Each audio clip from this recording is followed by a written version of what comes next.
Bonjour. Nous allons donc corriger cet exercice. En fait, il s'agit d'un exercice de l'École nationale supérieure polytechnique de Yaoundé. Donc, Université Yaoundé 1, École nationale supérieure polytechnique. Donc, c'est une école d'entrée en troisième année, cycle ingénieur. Épreuve de physique. La durée, c'est 4 heures. C'est l'épreuve de la session 2022. Nous allons directement commencer à corriger cet exercice. On commence donc par l'exercice 1. Exercice 1, gravitation, QCM. Donc on dit, petit 1, la vitesse de libération d'un corps projeté verticalement de la surface de la Terre vers le haut est de 11 km par seconde. Si le corps est projeté avec un angle de 45 degrés avec la verticale, la vitesse de libération sera donc, on va donc commencer solution, on va aller doucement. Donc, exercice 1. Donc, il y a une personne qui suit nos vidéos qui a dit que j'écrivais très mal. Donc, je vais essayer d'améliorer mon écriture ici. Donc, on va déterminer la vitesse de libération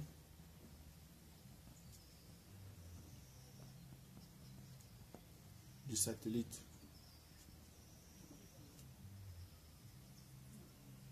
De l'objet plutôt. L'objet.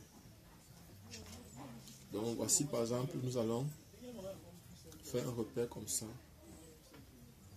Voici par exemple, ça c'est l'axe des Y, ça c'est l'axe des X. Ici, on va mettre les vecteurs de base. Ça c'est le vecteur I, ça c'est O ici. Ça c'est J là. Et ici maintenant, on a quelque chose comme ça. Ici c'est V0. Bien, on va dire que c'est VL. Et ici maintenant, lorsqu'on fait la projection, ici il y a un angle droit. Ici c'est VLY. Donc ici, on a dit que projeté avec un angle de 45 degrés, ça veut dire que c'est 45 degrés ici, 45 degrés ici. Donc, on connaît ça.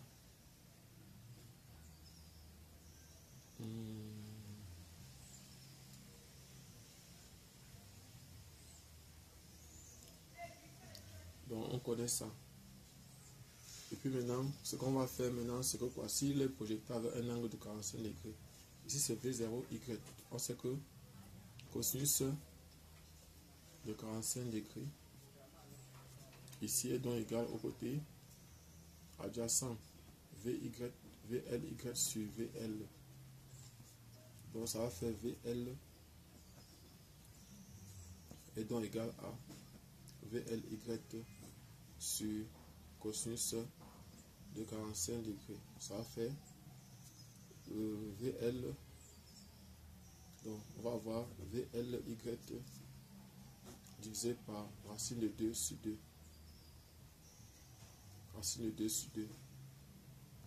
Donc maintenant, on va multiplier. Si on multiplie par racine de 2 ici par racine de 2 ici, ça va faire donc VL est donc égal à ça va faire racine de 2 par VLY. Ça va faire 11 racine de 2 km par seconde. Donc voilà ce que je trouve. Donc c'est la réponse B qui est juste ici. La réponse B est juste ici. Nous allons donc passer à la question de la période de révolution d'un satellite géostationnaire. Mais avant de passer à la question 2, je voudrais d'abord attirer votre attention sur un fait. C'est-à-dire que lorsqu'il faut calculer la vitesse de libération, si dans un exercice, vous ne faites pas de ça, ce qu'il faut savoir, c'est que vous devez conserver l'énergie mécanique. L'énergie mécanique va se conserver, c'est égal à l'énergie cinétique de libération plus énergie potentielle de pesanteur. Ça va donner un demi de MVL au carré moins mg,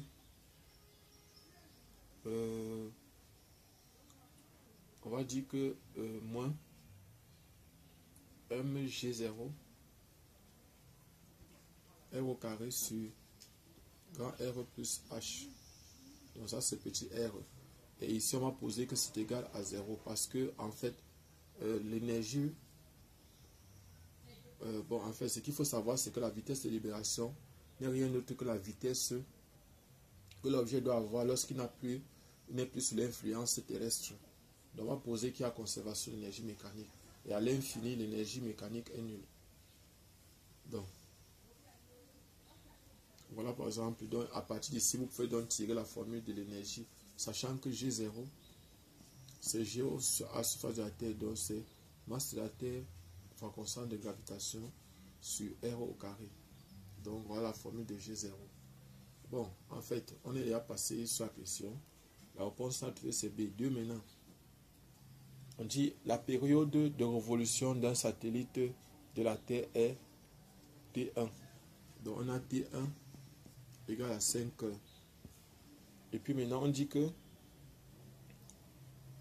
si la distance entre la Terre et le satellite est augmentée 4 fois de son ancienne valeur,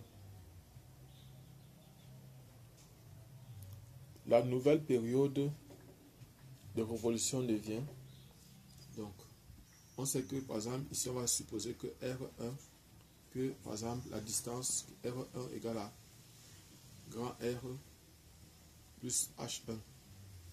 Oui, si la distance ici est augmentée 4 fois.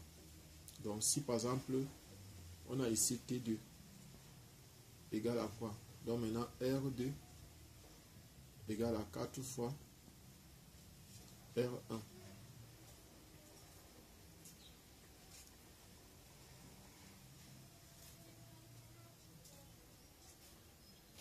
R1.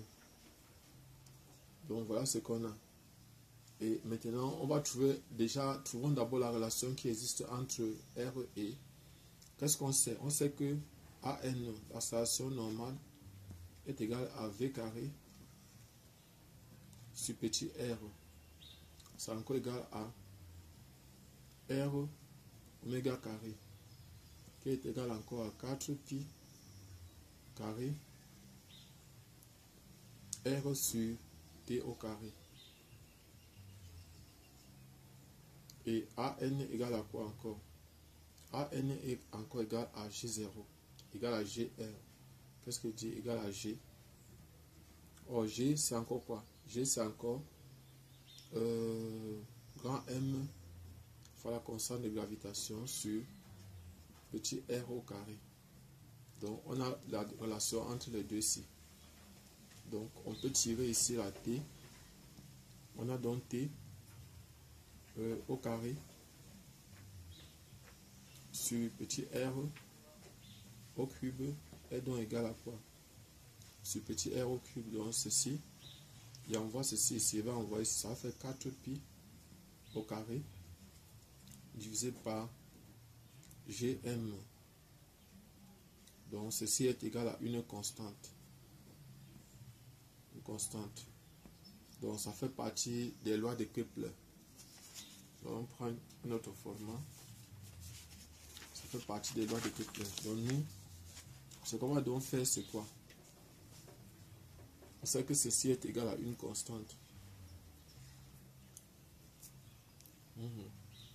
Et là maintenant, on sait que T1 au carré sur R1 au cube est égal à T2 au carré sur R2 au cube. On va remplacer chacun par sa valeur. On va remplacer chacun. Ceci équivaut à dire que quoi? T1 au carré sur R1 au cube égale donc à T2 au carré sur R2 qui est égal à... On a dit que R2 était égal à 4 fois R1. 4 fois R1 au cube. Donc ça va faire ici.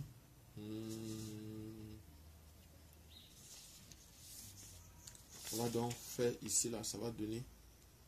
on va développer, ça va donc donner T1 au carré sur R1 au cube égale à, on va dire ici T2 au carré sur R1 au cube fois 4 à la puissance 3.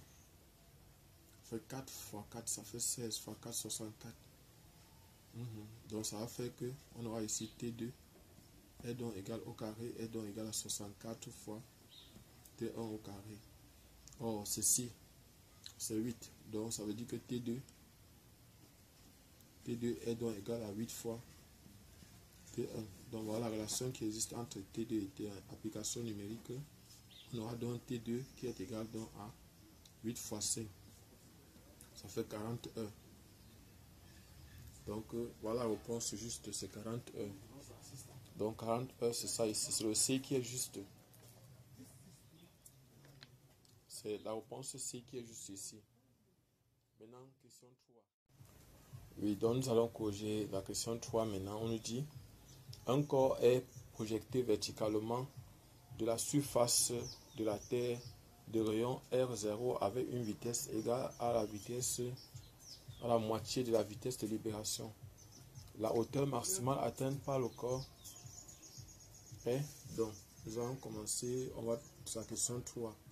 Donc on a ici V à l'altitude, à la surface de la Terre est donc égal à la moitié de la vitesse de libération du corps. Or, on a V déjà à l'altitude L, donc c'est égal à grand R fois racine carrée de 2 fois G0 sur petit r. Oh, bon, je vais expliquer, j'explique. De la surface de la Terre, on a avec ici, c'est petit r égale à grand R plus H. De la surface de la Terre à la surface de la Terre, on a VL0 0 égale à, on va faire ici grand R racine carrée de 2 fois G0 sur grand R car H égale à 0. Donc bon, ce qu'il faut savoir, je fais un petit rappel. L'énergie mécanique de libération est égale à l'énergie cinétique de libération plus énergie potentielle de pesanteur de libération, ce qui est encore égal à 1 demi de mvl au carré moins mg0 r carré sur petit r égale à 0, parce que l'énergie mécanique à l'infini sera nulle, parce que l'énergie de libération, c'est en fait la vitesse de libération, c'est l'énergie, c'est la vitesse que le corps doit avoir pour ne plus être sous l'influence de l'attraction terrestre. Donc nous allons, bon, en sachant que G0 est encore égal à grand G, masse de la Terre sur le rayon de la Terre au carré. C'est la constante de gravitation à la surface de la Terre. Donc voilà par exemple, et à partir de là, on peut donc tirer la vitesse de libération. Ça va nous permettre d'avoir ceci, cette formule.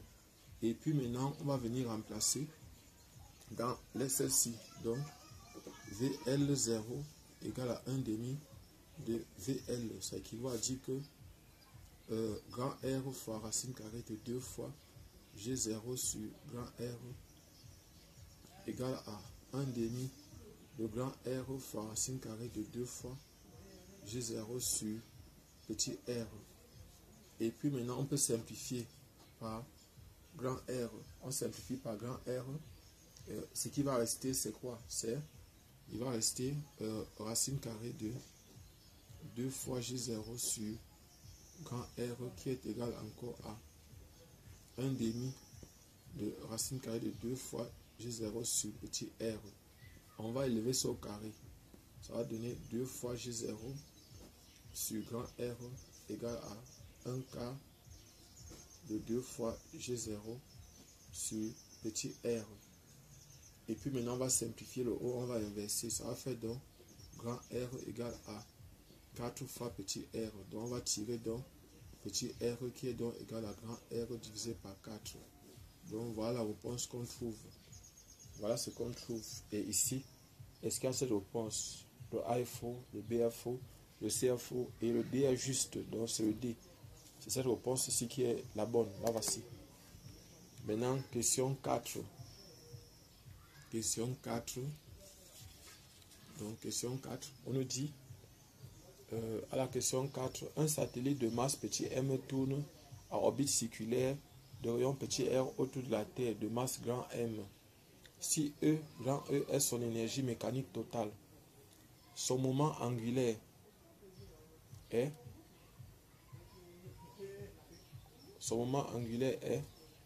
maintenant corriger. Bon, en fait, pour la quatrième question, je crois que vous allez corriger ça vous-même.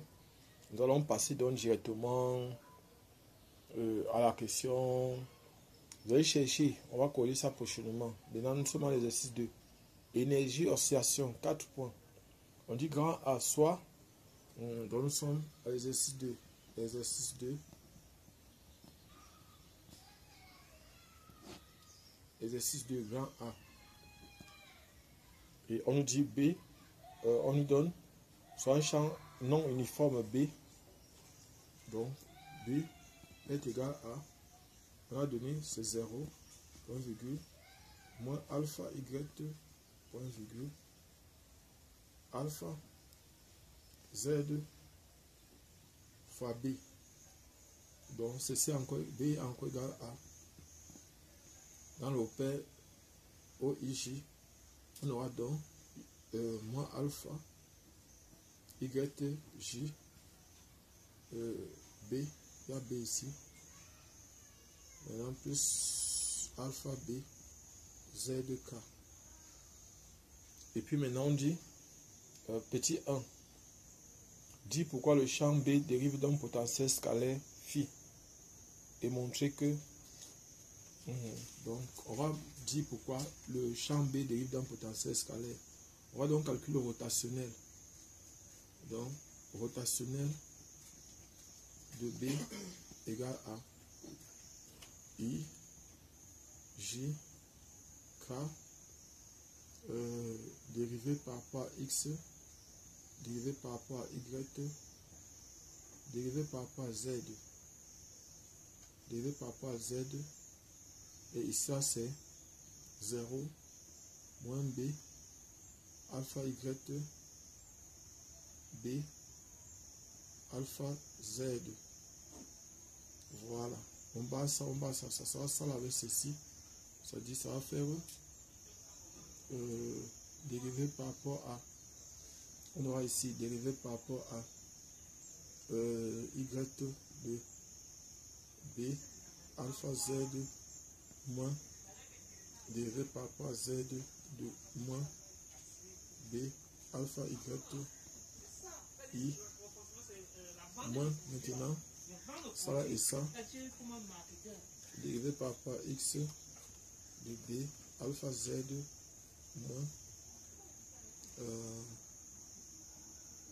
dérivé par rapport à Z de 0 J plus donc maintenant ça là, ça sera donc ça là et ça dérivé par rapport à X de moins B alpha Y moins dérivé par rapport à Y de 0 K.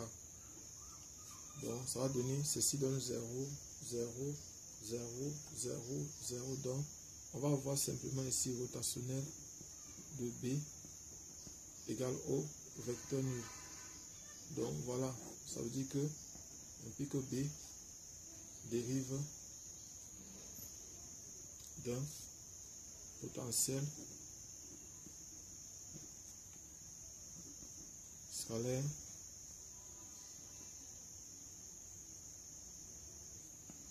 phi de YZ, tel que on va écrire donc parce qu'on sait que ici ça va faire B égale à moins gradient de phi.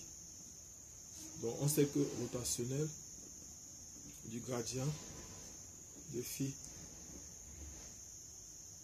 bien de moins gradient de phi est égal au vecteur nul. Donc voilà ce qu'on a trouvé. Voilà ce qu'on a. Maintenant, et on dit montrer que et montrer que phi de YZ est égal à ceci. Montrons que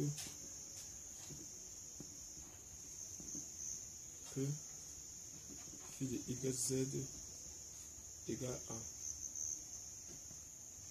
Z plus 1 demi de alpha facteur de Z au carré moins Y au carré, le tout fois B. Donc voilà ce qu'on a. Donc maintenant ce qu'on va faire c'est quoi? On a B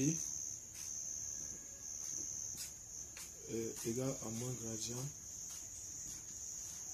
de phi. On va faire moins dérivé de phi par rapport à x, i, moins dérivé de phi par rapport à y, j, moins dérivé de phi par rapport à z, k. Donc, en passant par identification hors b, voici l'expression de b ici. Voilà l'expression de b. Ce qui dépend de i est égal à 0. Donc, ici, ça va faire dérivé de phi par rapport à x égale à 0. Dérivé de phi par rapport à y est égal à moins b, alpha y, dérivé de phi par rapport à z est égal à b, alpha, donc c'est plus ici, c'est moins ici, b alpha, z. Ça c'est première équation, deuxième équation, troisième équation. Donc nous allons prendre, on peut choisir une des équations ici. Donc si on prend, nous allons prendre l'équation 2. L'équation 2, on a dérivé de phi par rapport à y égale à b alpha y, ça va faire phi de yz, phi, donc on va dire simplement, mettons phi d'abord, phi est donc égal à intégrale de b alpha y dy. Donc voilà ce qu'on a. Et puis maintenant, on aura donc phi est donc égal à quoi? Ça va faire 1 demi de b alpha y au carré plus k de x z. Voilà ça. Et puis maintenant, je vais appeler ça équation 4. On va prendre l'équation 4 qu'on vient de trouver. On va prendre l'équation 4 qu'on vient de trouver. L'équation 4 que nous venons de trouver, on va la prendre donc maintenant. 4, on va la dériver. Dérivé de phi par rapport à z. Ça va faire donc maintenant, si on dérive cette équation-ci par rapport à z, ceci va donner 0. Ça fait 0 plus dérivé de k de yz de xz. Donc c'est une constante qui dépend de x et de z. Par rapport à z, voilà ce qu'on va trouver. On appelle ça équation 5. On va donc dire que l'équation 5 est égale à l'équation 3. Ce qui équivaut donc à dire que dérivé de k de x z par rapport à z est égal à moins alpha b z. Donc on va tirer donc k de x z qui est égal donc à moins 1 demi de alpha b z au carré plus k qui dépend uniquement de x. Donc on appelle ça équation 6. On va dire 6 dans 4. Ça donne phi est donc égal à 1 demi de alpha b y au carré moins 1 demi de alpha b z au carré plus k de x. Donc on va appeler ça équation 7. On va prendre l'équation 7 qu'on va dériver. Dériver de phi par rapport à x est égal à quoi? On dérive par rapport à x. Ceci va donner 0. La dérivée de ceci va donner 0. Ça va faire dériver de k de x par rapport à x. Oui. Donc on appelle ça équation 8. Maintenant, on va poser 8 égale à 1.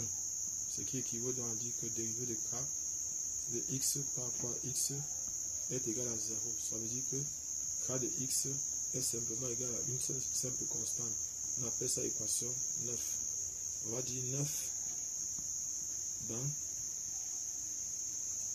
dans 6 donne 9 dans 6 donne phi. Non, c'est pas 9 dans 6, c'est 9 dans 7. 9 dans 7 donne phi de YZ, parce que ça ne dépend plus que de Y et de Z, donc maintenant c'est égal à 1 demi. Donc ça va faire 1 demi de alpha B Y au carré moins 1 demi de alpha B Z au carré plus une constante K. Voilà. Et puis maintenant, on peut mettre c'est comment? Plus une constante K.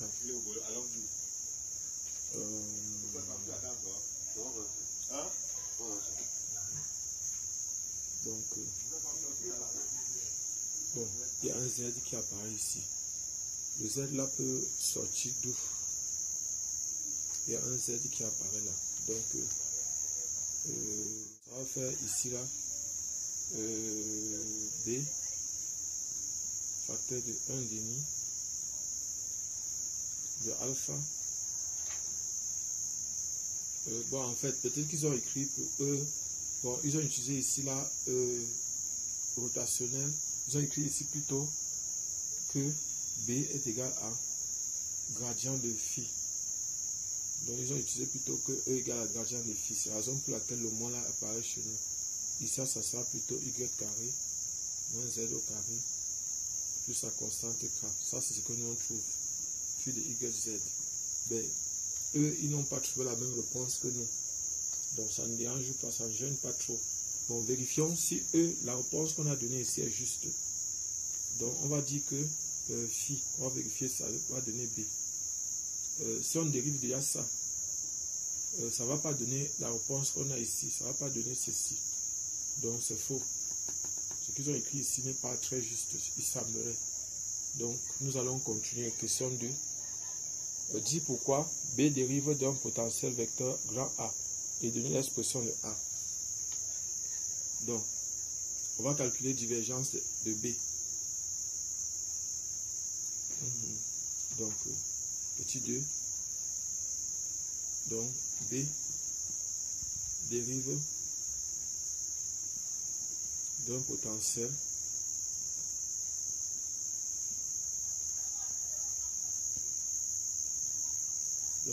vecteur A, c'est seulement si divergence de B est égale à 0 et divergence de B, or B est égal à BYJ plus BZK. Donc de façon générale, ça va donner dérivé de BX par rapport à X plus dérivé de BY par rapport à YT plus dérivé de Z de BZ par rapport à Z. Donc ça va faire ici dérivé par rapport à X de 0 plus dérivé par rapport à Y de moins alpha YB plus dérivé par rapport à Z de alpha B Z. Donc ça va faire ici 0 moins alpha B plus alpha B qui est égal à 0. Donc div de B est donc égal à 0 et on a donc div du rotationnel de A égal à 0. Ça implique donc que B est donc égal à rotationnel de A. B est égal à rotationnel de A. Donc voilà, on vient de montrer que le champ B dérive d'un potentiel vecteur A. Donc maintenant, ce qu'on va faire, c'est quoi? C'est qu'on va chercher donc à déterminer A. A est égal à AX I plus AY J plus AZ K. Donc voilà ce qu'on a. Et maintenant, on a rotationnel de A. Rotationnel de A égale à nabla vectoriel A égale à I J K dérivé par rapport à X, dérivé par rapport à Y, dérivé par rapport à Z, AX, AY, AZ.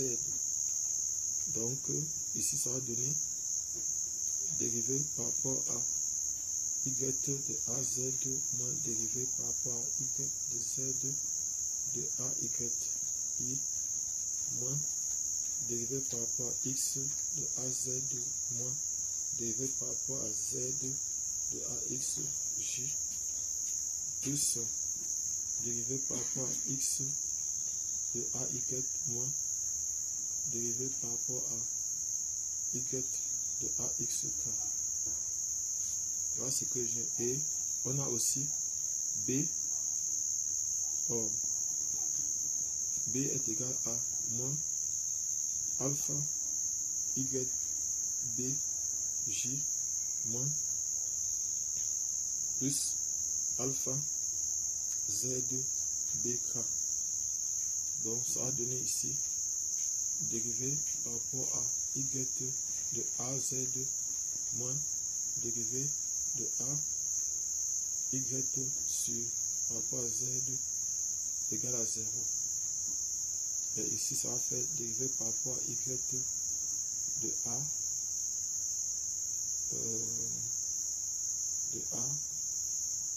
Z. Donc ici c'est par rapport à X de AZ moins dérivé par rapport à Z de AX égale à alpha YB. Maintenant dérivé par rapport à X de AY moins dérivé par rapport à Y de AX égale à alpha ZB. Donc voilà ce qu'on a. Et maintenant ici, ça veut dire que quand on dérive quand on dérive AZ par rapport à Y, ça donne la même chose quand on dérive AY par rapport à Z. Ça veut dire qu'on peut dire que AY et AZ sont des constantes.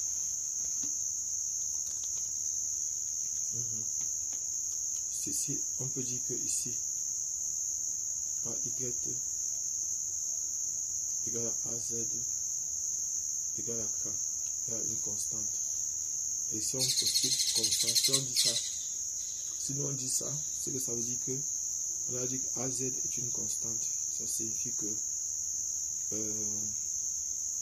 ici ça va donner 0. Que ça c'est l'équation, ça c'est l'équation 2 ici, l'équation 3. Donc l'équation 2 va permettre d'avoir dérivé de K par rapport à X moins dérivé de AX par rapport à Z égale à alpha YB. Donc ça va faire 0. Je vais donc ici AX égale à AX égale donc à intégrale de, donc il y a moins ici, ça va faire moins alpha YB D Z. On fait AX égale donc à égale donc à moins alpha YZ B plus une constante qui dépend de X peut-être. Ici on est intégré par rapport à, donc qui dépend de, par exemple ici on va dire qui dépend de Z, qui dépend de Y plutôt, qui dépend de Y, ça c'est l'équation 4. Je vais donc prendre 4, Je vais faire dériver de A, X par rapport à Y. Ça va faire par rapport à Y, ça fait moins alpha, Y, Z, donc Y, il n'y a pas Y ici, ZB, plus dérivé de grade Y par rapport à Y. Ça c'est l'équation 5. On va poser bon. C'est ce que j'ai trouvé ici. Que dérive, je pose ça égal encore à AY, AX, l'équation 3 permet d'écrire que on va faire dériver de K par rapport à X, donc oui, moins dérivé de AX par rapport à Y égale à alpha ZB. Donc ça va faire dérivé de AX par rapport à Y égale à moins alpha ZB. Donc on va poser ceci égal à 5. Ça c'est l'équation 6. On va dire que 6 égale à 5. Ça équivaut à dire que moins alpha ZB plus dérivé de K par rapport à Y égale à moins alpha ZB. On va faire donc dérivé de K par rapport à Y égale à 0. Égale à 0. Égale à 0. Donc ici maintenant, ça c'est l'équation 7. On va dire 7 dans l'équation 7 dans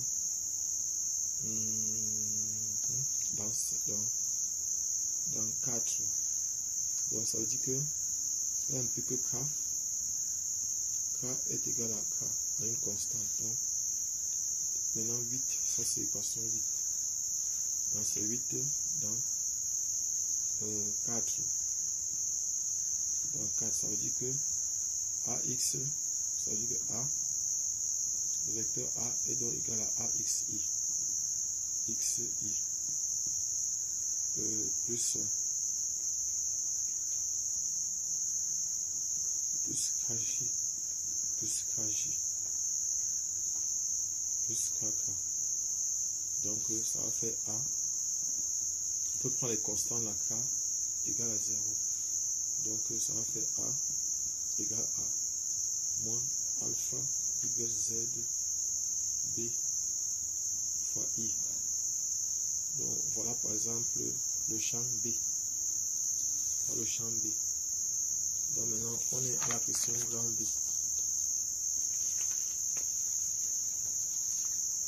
On a la question grand B.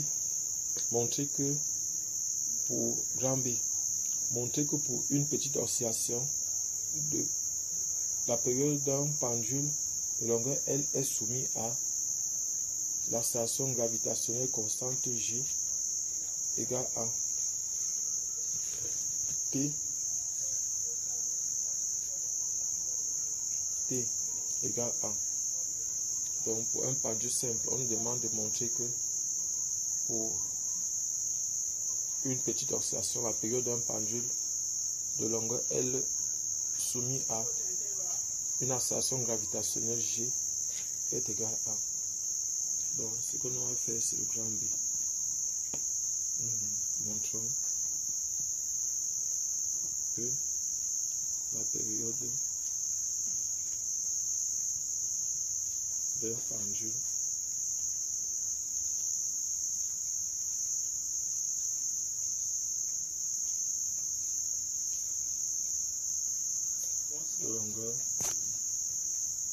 de longueur L soumis à une accélération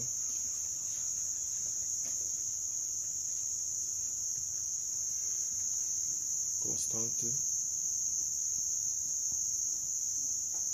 G est T égale à 2pi racine de L sur G. Donc, en fait, voici par exemple le pendule. Je vais prendre comme ça. Voici par exemple, ici, voilà par exemple ce qu'on a. On a ici le poids P. On a ici la tension du fil T. On a ici l'angle θ. Et ici, bon, en fait, c'est la position d'équilibre ici. Donc, on peut poser la conservation de l'énergie mécanique. Dans l'énergie mécanique, EM est égal à l'énergie cinétique plus énergie potentielle du pesanteur. Ça va faire que ça va faire 1 demi de mv carré plus donc plus mgh.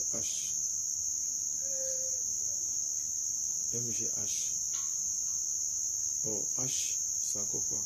Donc ça va faire ici 1 demi de ml θ point au carré plus mg L facteur de 1 moins cosinus θ. Voilà ce qu'on a. Ça c'est l'énergie mécanique. Et comme on a la conservation de l'énergie mécanique, on va donc écrire que la variation de l'énergie mécanique par rapport au temps, ça va donner 0. Donc ici, ça va me faire 1 demi de ml. Ici, ça va faire θ point 2 fois θ point point plus mg L facteur de 0 plus θ point sinus de θ. Voilà ce qu'on a. Et on va donc dire que comme l'énergie mécanique est égale à une constante, ça implique donc que dérivé de EM par rapport à T est égal à 0. Donc on peut mettre ici, le 2 va se simplifier avec ça. On aura donc ici M. Qu'est-ce que j'ai fait? J'ai oublié de mettre L au carré. Ça c'est θ point au carré. Non, c'est bon. Oui. Donc je peux mettre ici ML. J'ai oublié de mettre L au carré ici. Ici c'est L au carré. Parce que V est égal à L θ point. V est égal à L θ point. Donc ça va faire M L au carré. L facteur de. Donc fois θ point ici. Ce qui va rester ici, ça sera donc L θ point plus G sinus θ égale à 0. Or, angle donc oscillation de faible amplitude sinus θ sensiblement égal à θ. Et M L θ point est différent de 0. Ça implique donc que L θ point plus G θ égale à 0. Ça implique donc que θ point plus G sur L θ égale à 0. Donc, oméga 0 au carré est donc égal à G sur L. Ça fait que oméga 0 égale donc à racine carrée de G sur L. Or, T égale à 2pi sur oméga 0. Donc, T sera donc égal à 2pi fois racine carrée de L sur G. Donc voilà par exemple ce que j'aurai. Voilà. On vient de montrer ce qu'il fallait démontrer. Maintenant, plan C. Si l'accélération maximum d'un mouvement harmonique simple est alpha et la vitesse maximale est bêta, montrer que l'amplitude de vibration est donnée par la formule bêta carré sur alpha et la période des oscillations par 2 bêta sur alpha. Donc C, grand C. L'accélération, si l'accélération maximale d'un mouvement d'un mouvement harmonique simple et alpha, l'accélération donc si G est égal à alpha et maintenant la vitesse maximale est bêta et la vitesse maximale est bêta, l'amplitude des vibrations est donnée par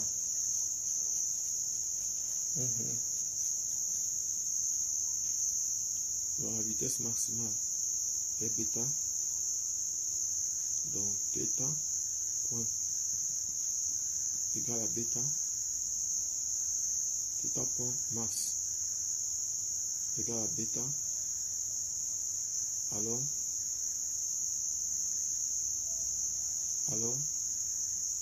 donc ici on doit avoir quoi? On doit normalement avoir quelque chose comme θ égale à θ max sinus oméga t plus 0. Donc voilà ce qu'on doit avoir. Et on doit chercher donc θ point est donc égal à donc θ point max égal à, ça va faire ça va faire θ max oméga cosinus de oméga t plus 0, la phase initiale. Donc c'est ceci qui est θ point. Θ point donc, θ point max égale donc à θ max fois oméga. Or oméga est donc égal à racine carrée de G sur L, qui est encore égal à racine carrée de alpha sur L. Racine carrée de alpha sur L. Donc ici, on aura donc θ max qui est égal encore à bêta. Θ max qui est égal à bêta. Θ point max qui est égal à bêta égale encore à θ max fois oméga qui est encore égal à θ max facteur de racine carrée de alpha sur L. Alpha sur L.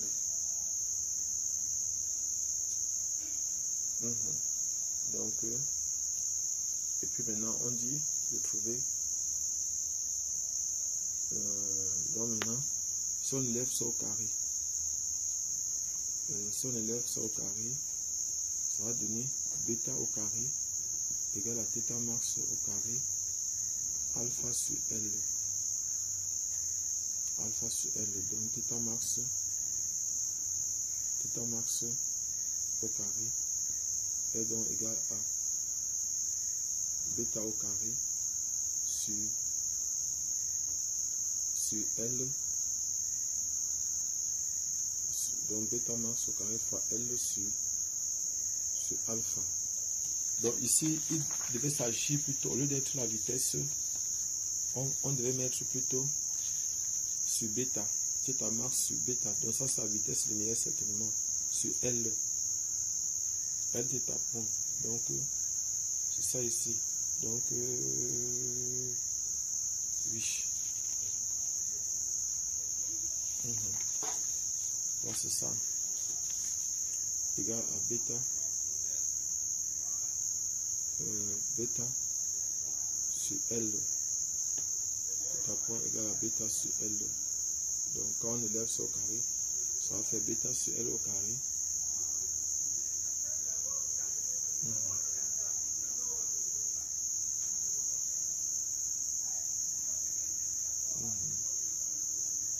Oui, donc ça va faire bêta sur L au carré. Donc ici, on va simplifier par L, ça va faire θ max au carré égale donc à bêta au carré sur L sur alpha. Donc θ max est donc égal à bêta sur racine carrée de alpha, de L fois alpha. la période. On a dit que montrer que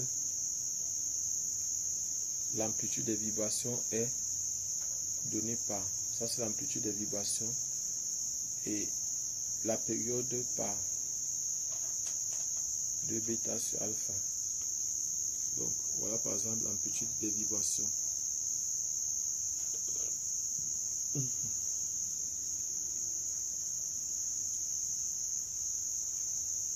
Donc c'est bêta, c'est pas bêta carré, donc parce qu'on a dit que voilà ce que je trouvais. La période est T égale à 2 pi racine carrée de L sur G, de L sur alpha. Or, pour L ici,